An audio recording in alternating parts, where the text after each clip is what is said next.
Hola queridos amigos, otra vez estamos para seguir compartiendo juntos, dialogando y tratando de crecer espiritualmente y seguir preparándonos para aquel día maravilloso en que compartiremos la eternidad con el Señor Jesús en el reino de los cielos.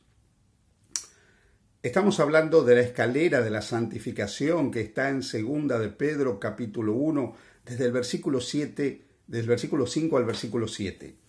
En el versículo 7 se habla luego del amor, del afecto fraternal. Se dice que hay que añadir al afecto fraternal amor. Así que hoy vamos a hablar un poco acerca del amor desde el punto de vista que Pedro nos lo quiere presentar. Bien, la palabra amor que nosotros solemos utilizar es una palabra que muchas veces en el mundo actual está mal empleada. Hablamos del amor quizás en términos de un mero sentimiento, de una ilusión, de un gusto por alguien, de una mera relación sexual, pero el significado del amor es mucho más profundo. En primer lugar, me gustaría hablar con vosotros acerca de Dios como la fuente del amor. Si algo presenta muy claro la Escritura es el carácter de Dios. En 1 de Juan, capítulo 4, el versículo 8, se nos dice, Dios es amor. El carácter de Dios es un carácter de amor. Lamentablemente, este carácter de amor ha sido desdibujado por Satanás desde el inicio del gran conflicto entre el bien y el mal. Y lamentablemente, a lo largo de los siglos, Satanás ha utilizado la religión como una manera de distorsionar el carácter de Dios. Cuando nosotros estudiamos un poco de historia de las religiones y las diferentes religiones que han existido o existen en el mundo, nos damos cuenta que muchas de ellas, en su inmensa mayoría, tienen una visión totalmente desdibujada del carácter de Dios. Para empezar, en la mayoría de las religiones de todos los tiempos, los sacrificios eran necesarios para poder aplacar a un Dios airado, a un Dios que estaba enojado con los seres humanos. Qué diferente esta visión de Dios a la visión que presenta la Biblia ya en sus primeros capítulos, porque luego de la triste entrada del pecado, del mal, del dolor, del sufrimiento, de ese alejamiento del ser humano, de ese Dios creador amoroso, Dios sale al encuentro del ser humano, no enojado, no ofendido, solamente preocupado, y busca al hombre y le pregunta dónde está, dónde se ha situado, qué le ha ocurrido. Lamentablemente se ha presentado a Dios a lo largo de los siglos como un Dios tirano, un Dios rencoroso, un Dios vengativo, un Dios castigador. Y yo a veces siento, percibo, creo que esta imagen de Dios está en el inconsciente colectivo aún de los cristianos. Aún de los cristianos que dicen tomar la Biblia como la fuente de su inspiración. Porque siglos de interpretación equivocada aún de la Biblia parece que todavía nos hacen mella y nos presentan un carácter de Dios totalmente equivocado. Dios es amor. Y porque Él es amor, ha querido revelar su amor constantemente. Y lo hace a través de la creación. La creación es una expresión del amor de Dios. Es cierto que en la creación que nosotros vemos hoy no podemos negar las evidencias del gran conflicto. No obstante, la creación y todo lo que engloba la creación sigue expresando el amor de Dios. El amor de Dios se expresa también en el marco relacional que Él ha permitido que los seres humanos tengamos.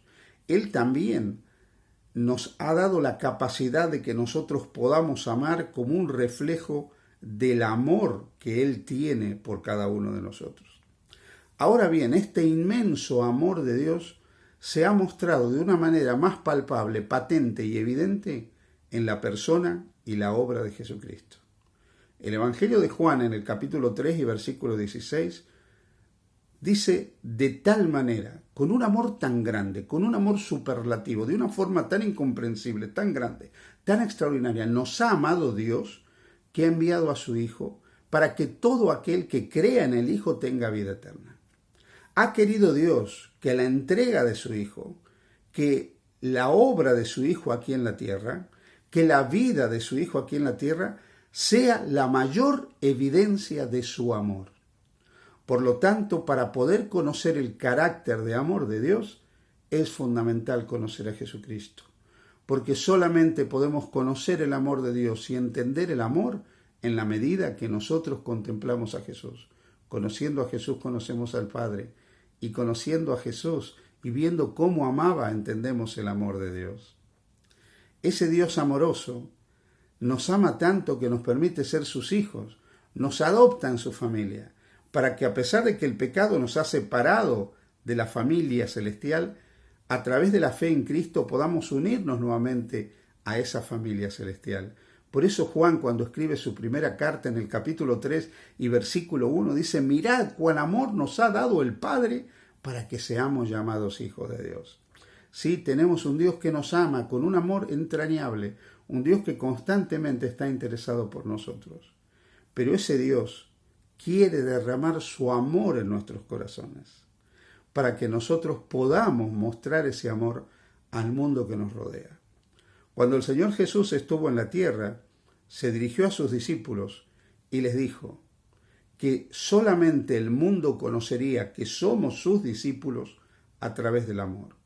Amaos los unos a los otros, dijo Jesús, como yo os he amado. En esto conocerán todos que sois mis discípulos. Así que permitidme que os diga que la evidencia del discipulado es el amor. La evidencia del discipulado no es necesariamente el cumplimiento de determinadas doctrinas, de determinados ritos y determinadas formas de la religión. La evidencia del discipulado es la manifestación del carácter del amor de Dios hacia los demás. Amar como Jesús amó es la muestra de que somos discípulos de Jesucristo, de que estamos andando en las pisadas de Jesucristo. Ahora, ¿cómo podemos vivir ese amor? ¿Cómo podemos practicar ese amor? Jesús es claro cuando Él en el Sermón del Monte nos enseña que debe ser un amor que no hace distinción de personas.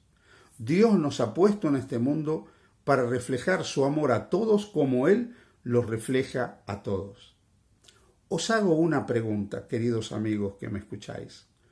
Cuando Jesús estaba amando a la mujer sorprendida en el acto mismo de adulterio y no condenándola e invitándola a que no malgastara su vida en un camino equivocado, ¿Jesús estaba actuando bien o estaba actuando mal?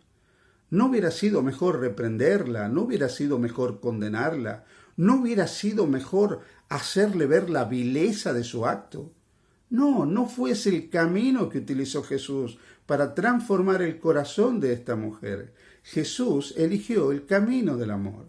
Y aunque la conducta de esa mujer era reprobable, y seguramente Jesús no cuestionaba el hecho de que el adulterio era un pecado, Jesús no la condena, Jesús no la reprende, Jesús no la pone en evidencia, prefiere atraerla con cuerdas de amor.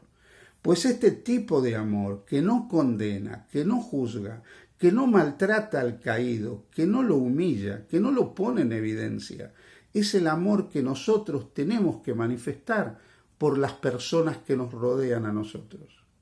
En un mundo donde hay tanto odio, en un mundo donde hay tanto desafecto, en un mundo donde nosotros incluso vemos que los que debieran dirigir a las naciones debieran ser ejemplo de tolerancia, de respeto, de buenos modales, de inclusión, de buenos tratos. A veces se tratan y se dirigen los unos a los otros de una manera deplorable, con una tensión y una agresividad verbal tremenda.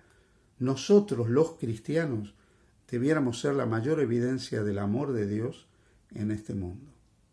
Y aunque haya personas que nos rodean, que no vivan como nosotros, sientan como nosotros y actúen como nosotros, estamos llamados a amar como Dios amó el mundo en Jesús.